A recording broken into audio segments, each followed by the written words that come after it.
It's a pleasure to be here. Thank you so much for the kind introduction. And it's great to see a full room. Oh, you can't hear? Is that better? Okay. So I have a presentation. I think that will help to explain some of the history and the geography of Kurdistan.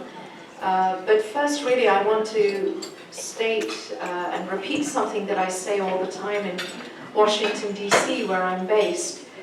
We see ourselves as friends and allies of the United States. We're very grateful to the United States for supporting Kurdistan, for liberating the people of Iraq from Saddam Hussein.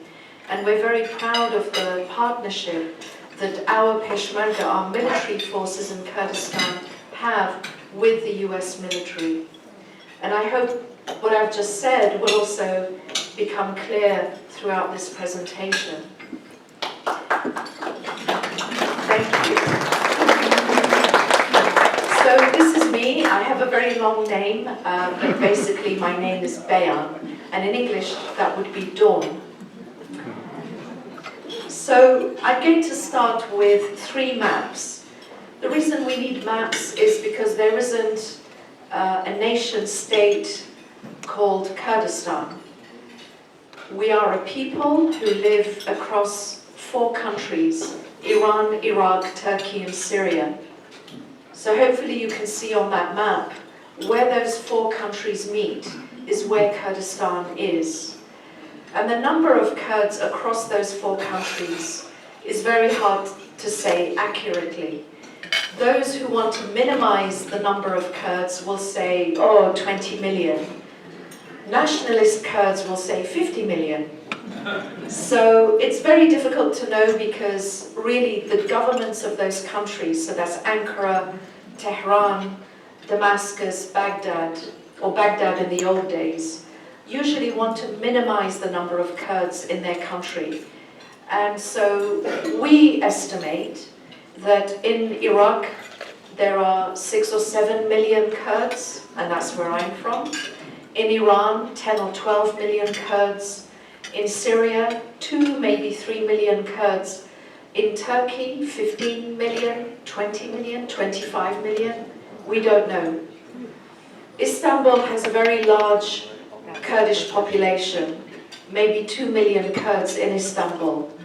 If that's accurate, that makes Istanbul the largest Kurdish city in the world. So now we're looking at Iraq, and the area in orange is the officially recognized Kurdistan region. I'll show you another map that will show you the areas that are disputed. We recognize them as Kurdish, but Baghdad does not, and so they have a special designation. But this corner of Iraq, known as Kurdistan region, is recognized in the Iraqi constitution as a region within Iraq. And Kurdistan region has a parliament, a president, prime minister, and cabinet, and representatives abroad, the equivalent of embassies. And of course we have one in Washington, D.C., and I'm the representative, and my colleague Alex Ebsary is the Director for Public Affairs. So Kurdistan region has a population of about 5 million, and it's really quite similar to Scotland in the United Kingdom. Scotland also has a population of about 5 million, also rich in oil, also has disputed territories with England, and we're mountain people, just like the Scots. And actually we also like whiskey, like the Scots. They make it, we buy it. It's the formula. So this is the map to show you Kurdistan region is the green area, and then the other colored areas are what are called disputed territories. So I'm just going to explain briefly what this dispute is about, because it's even today it's very explosive and very important, not just for Iraq, but also for the international community. So those areas include the city of Kirkuk. Kirkuk is the red square in the yellow area. I don't know how well you can see that. Kirkuk sits on top of massive oil fields. Historically, geographically, linguistically, culturally, it has been Kurdish. Of course, other communities have lived there too. It's not purely Kurdish, and we never say that. There are Turkmen, there are Arabs, there are Assyrians and others who live in that area. But overall, it has been a Kurdish area. And if you look at the Ottoman maps of 200 or 300 years ago, you will see an area that was called Kurdistan, and Kirkuk is in the middle of it, or in the heart of it. So Kirkuk, because of the discovery of oil by the British about 100 years ago, or maybe more, became a disputed territory. And over time, various governments in Baghdad gerrymandered the borders so that the provinces became less Kurdish populated. They forced populations out of their homes, a forced expulsion of Kurdish communities. And this program was actually given a name by the Iraqi government at the time, the former regime. It was called Arabization. So they were very public about it. It wasn't that they hid their agenda of forcefully changing the population so that there were fewer Kurds in those areas. Another area I would like to point out, it's the yellow corner on the top near to Syria. And there's a city there, or a town there, called Sinjar. I'll come to Sinjar later, but please remember that name. It's actually my hometown, and the fact that it's very close to Syria is very important. So Kurdistan region is majority Kurdish and Muslim, and we are Sunni Muslim by majority. But we are a very diverse population, and this picture shows a picture of a Yazidi about to enter the main Yazidi temple in the world, actually, but it's in Iraqi Kurdistan, called Lalish. So we have Yazidis, we have Christians, we have other minorities, Shabak, Kakei, Sabian, Mandayans, and others. And ethnically, there are vast majority are Kurdish, but also Assyrian, Turkmen, some Arabs in places like Kirkuk and the periphery. There are also, as I said, Christians. I think Iraq was one of the first countries in the world to adopt Christianity, maybe in the 1st century AD. A little bit about our history. So, after the First World War, the Sykes-Picot Agreement came into place. This was an agreement between essentially France and Britain that was then adopted by the international community after the First World War. The Sykes-Picot Agreement really redrew the map of the Middle East. It was the end of the war. The Ottoman Empire was going to be broken up, and the state of Turkey was created out of the remnants of the Ottoman Empire. The people of Kurdistan were not really consulted, and we were divided along the borders that exist today. And that's why we ended up with populations in Iran, Turkey, Iraq, and Syria. The history is a little bit more complicated than that, but I'm summarizing, and I'm happy to go into more detail later. Our history in those countries was not a happy one. Each of those countries turned into an authoritarian state in one shape or another. And in Iraq, we ended up with a brutal dictatorship from the 1960s onwards until the liberation of Iraq in 2003. And so our history in Iraq, the Kurdish history in Iraq, has been very bleak, has been full of tragedy, trauma, cruelty and violence. The Kurds have been the victims of repeated acts of genocide, and particularly under Saddam Hussein. Earlier I talked about the Arabization program, the forced displacement of people, and my own family my extended family was a victim of that in Sinjar. My grandmother has told me the story of how one day the authorities showed up and told her she had to leave her home with her children. And so they were out in the street with nothing.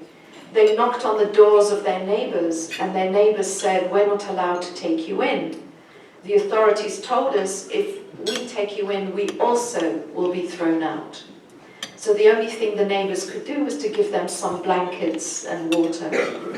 And so they slept on the street. So imagine that. Imagine someone walking into your home tomorrow lunchtime and forcing you to leave your home, and that's it. You never return to that home again. You can never go back to your job. You lose your property. Any other businesses, land, farms that you own are gone. That has happened to the Kurds in Iraq repeatedly. And of course, Saddam Hussein used chemical weapons. Many of you may have heard about Halabja. In 1988, chemical bombs and conventional bombs were dropped on a city with a population of about 70,000. 5,000 men, women and children were killed, and about 10,000 fled mostly to Iran for refuge because Halabja is very close to the Iranian border. Even today, 30 years later, 31 years later, the victims, the survivors of that chemical attack, live with respiratory health problems, cancers, deformed children, and so on, in a very unhappy situation. And there is a court case that's begun in Paris to sue some of the European companies that provided chemicals to Saddam Hussein for his program of destruction and death. So our history in Iraq was not a happy one. We lived under a genocidal dictator. He created a war against Iran. About 1 million people on both sides died in the Iran-Iraq war. He invaded Kuwait, which was a colossal mistake, as well as a human tragedy. And the mistake was he didn't expect that the international community, and particularly the United States, would react. But of course they did, and that saved us as well. So what happened was that the United States and the coalition liberated Kuwait, and the people of Kurdistan and Iraq were encouraged by George H.W. Bush to rise up against Saddam.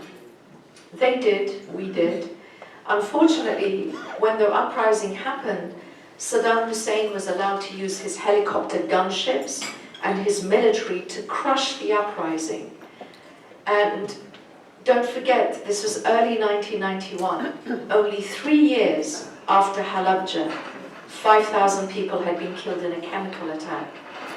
When the international community didn't stop Saddam's attack against our people, we all thought he's going to use chemical weapons. And so about 2 million Kurds fled Iraqi Kurdistan to the mountains on the border of Iran and Turkey. Imagine that, the biblical scale of that mass exodus as people ran for their lives and to save their children. And many people died of exposure. This happened in winter, spring of 91. It was an incredibly long and bitterly cold winter, much colder than usual. And many people died on the journey or on the mountaintops from starvation and exposure. And my grandfather was among those who died on that journey. But then the United States, Britain, and a few other countries did step up and decided to act. And so the safe haven was created in Kurdistan and a no-fly zone. And Operation Provide Comfort was established. Operation Provide Comfort was, at that time, a unique military humanitarian operation on a bigger scale than anything that had been done before. And we're very thankful to the United States, Britain, and other allies who implemented Operation Provide Comfort. We remember what happened. I wasn't there, as you can probably tell from my accent. I was living in the UK, but we were glued to our TV screens. We were trying to contact relatives, but there was no way of communicating at that time. and we didn't know if they lived or died. And so when Operation Provide Comfort was launched and people were saved and rescued, and there was a very clear message to Saddam Hussein that he has to withdraw from the Kurdish areas and that he has no right to attack the Kurds any longer.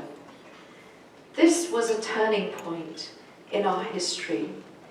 Up to that point, we had been a neglected part of Iraq. At best, neglected. At worst, we were suffering genocide, the chemical bombardment of Halabja, the disappearance of 8,000 men and boys from the Barzani clan, the disappearance of thousands of Faili Kurds, that's another minority within the Kurdish community, and the Anfal campaign.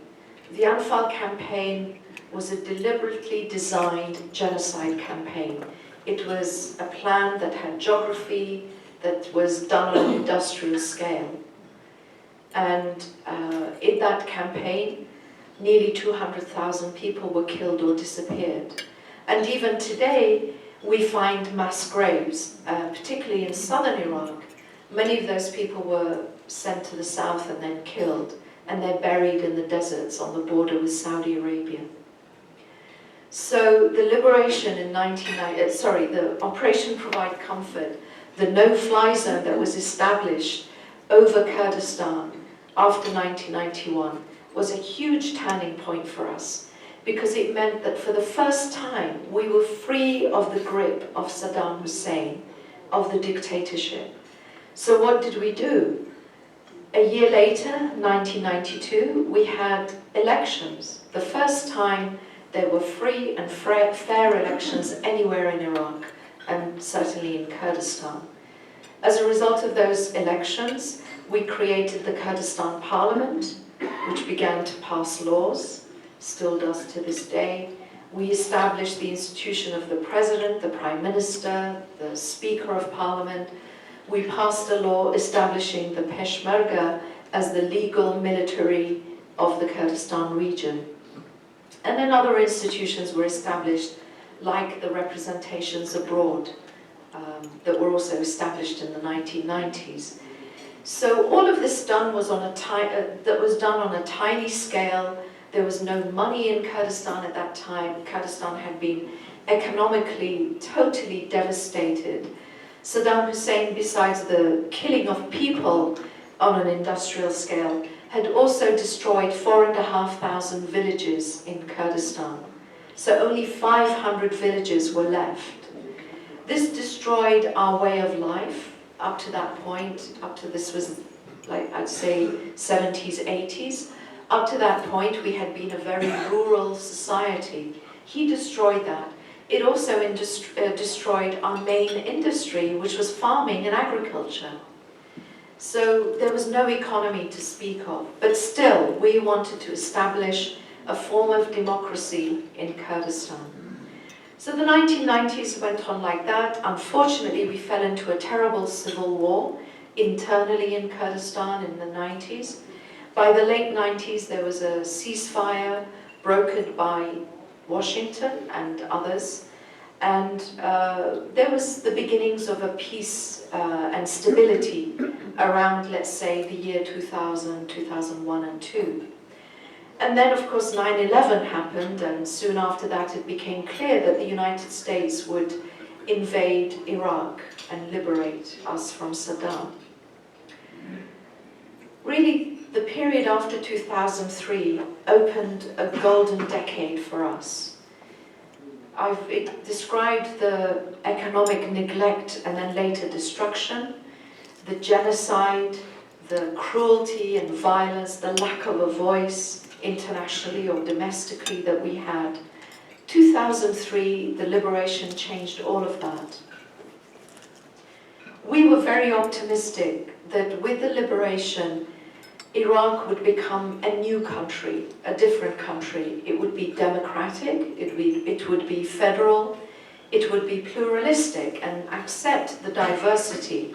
We're not all Muslim, we're not all Arab, we're not all Kurd, and that Iraq would accept the diversity of the country and give everybody equal citizenship.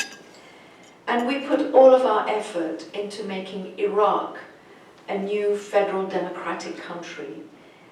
We took senior positions in the government, in the federal government in Baghdad. Kurdistan region was recognized in the new constitution of Iraq, which was established in 2005.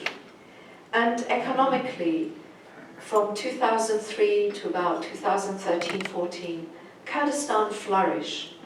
There was a flourishing of construction, retail boom, travel. Don't forget, under a dictatorship, you can't travel.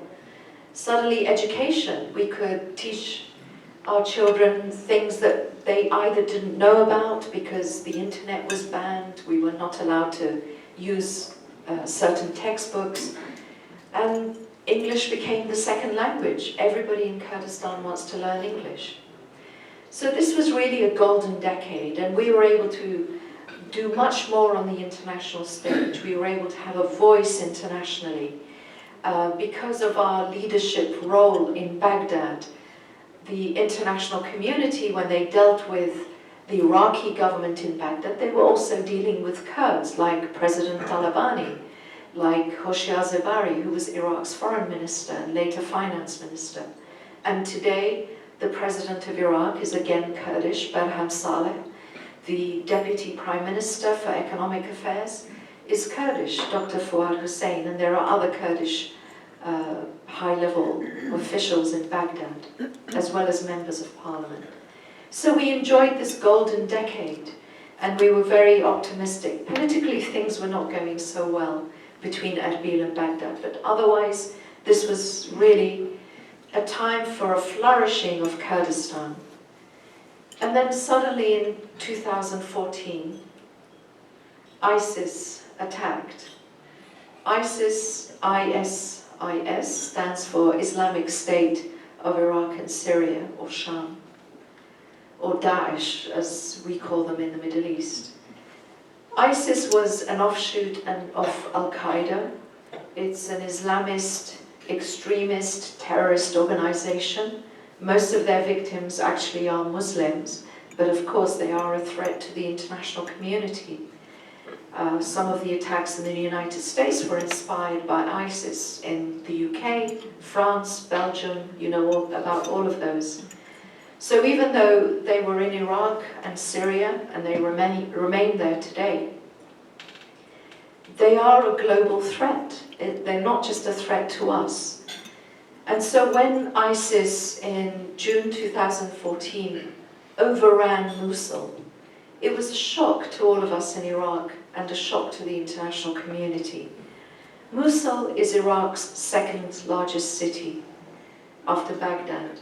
Historically, it's one of the big centers of the Middle East in terms of culture, intellectual debate, trade, and as a center of commerce within even the Ottoman Empire. So it was a shock that a small, at that time, a tiny organization could overrun the city of Mosul. And the reason that happened is because we started, as I said, after 2003, being extremely optimistic about this new Iraq. That, for example, the Iraqi army would not be used to terrorize Iraq's own population. That the Iraqi army would be made up of, or would be a reflection of the diversity of the Iraqi population. There would be Kurds, Christians, Yazidis, Arabs, everybody, Shia, Sunni, would all be in the Iraqi security forces. But actually what happened, it started like that after 2003. The first few divisions of the new Iraqi army after the 2003 era were Kurdish. But over time, unfortunately, with certain leadership in Baghdad, a very sectarian agenda in Baghdad, the Iraqi army increasingly became an Arab Shia army.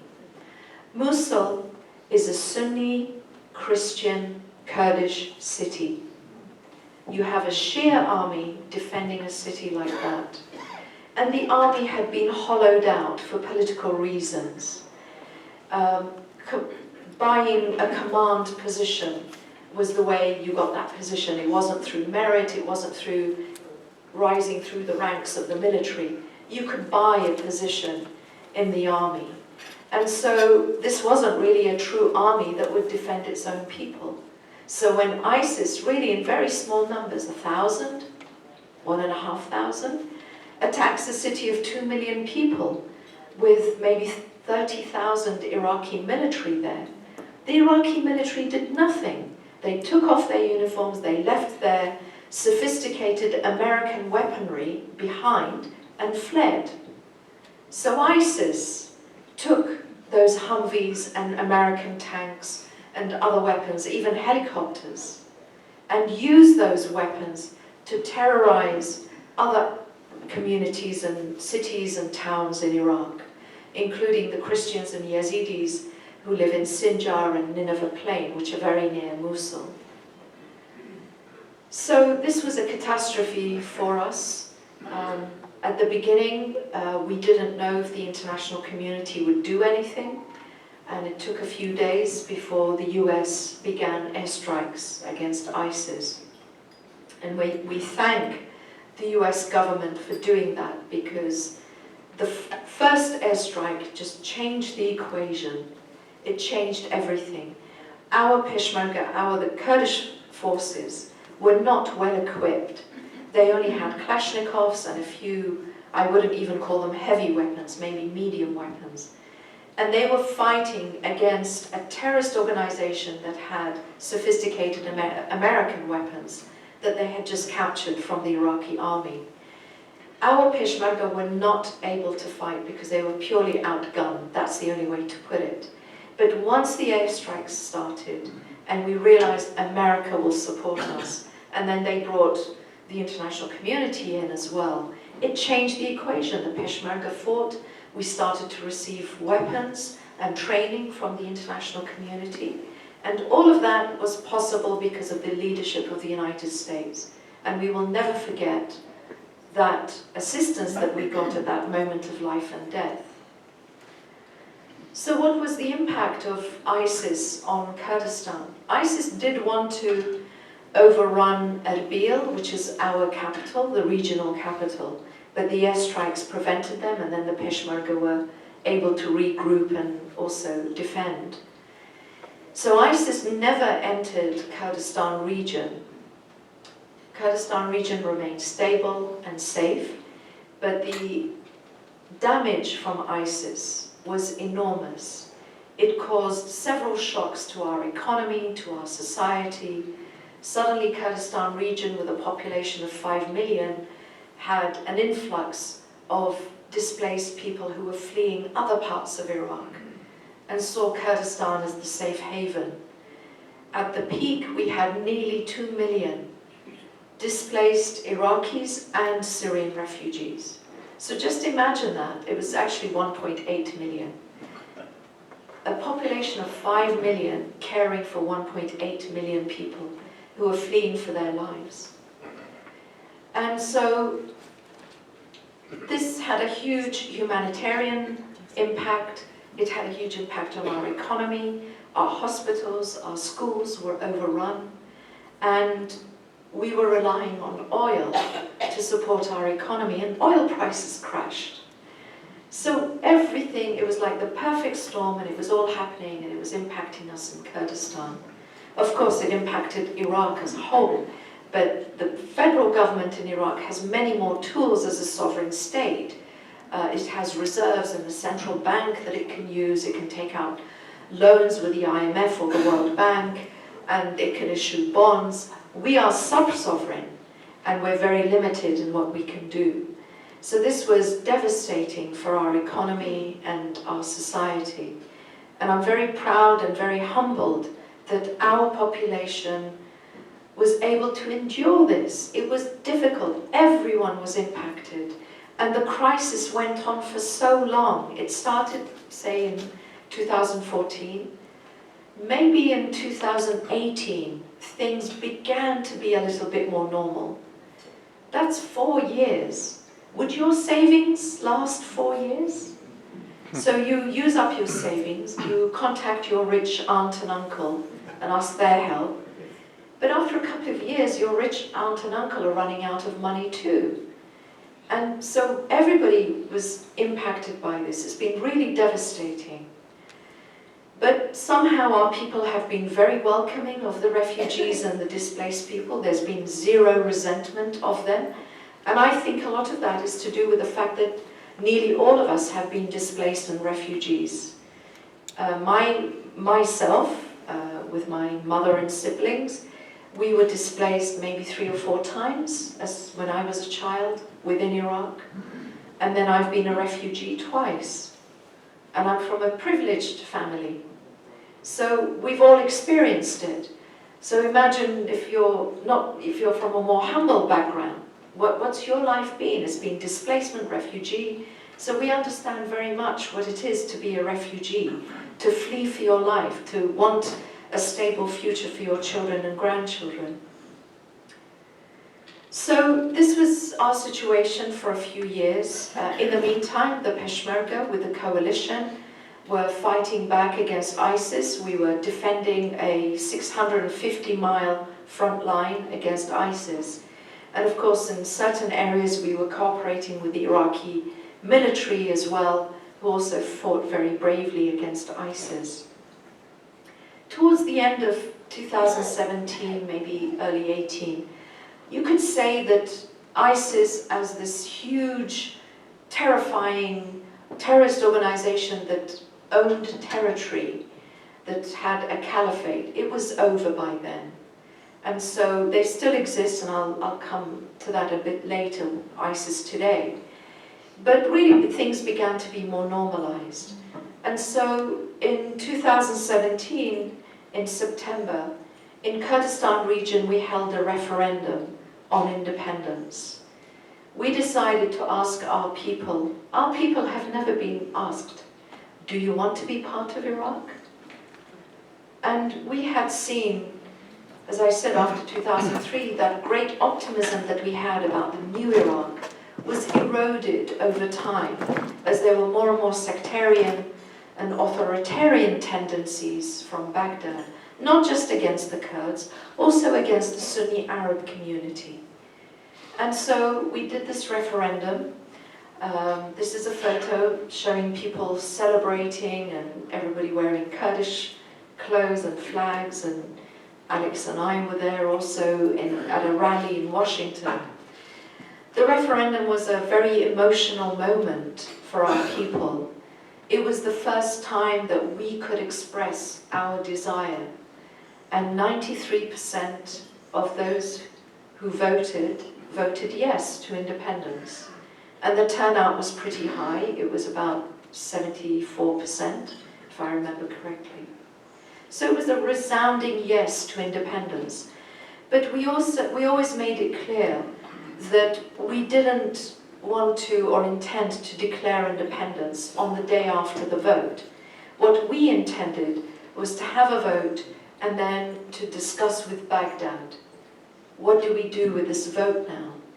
Why don't we have a confederation? So there's a looser link between Kurdistan and Iraq, almost a sovereign relationship with Iraq, or some other arrangement. But unfortunately, Baghdad reacted very badly. Immediately after the referendum, they shut the airspace over Kurdistan. They didn't allow any international flights. They surrounded Kurdistan. They attacked our Peshmerga in Kirkuk, that disputed city with oil. They intended to overrun our capital, Erbil. They intended to also surround us from the northern side. So there were fierce battles between our Peshmerga and Iraqi forces, including some of these militias that had sprung up over time.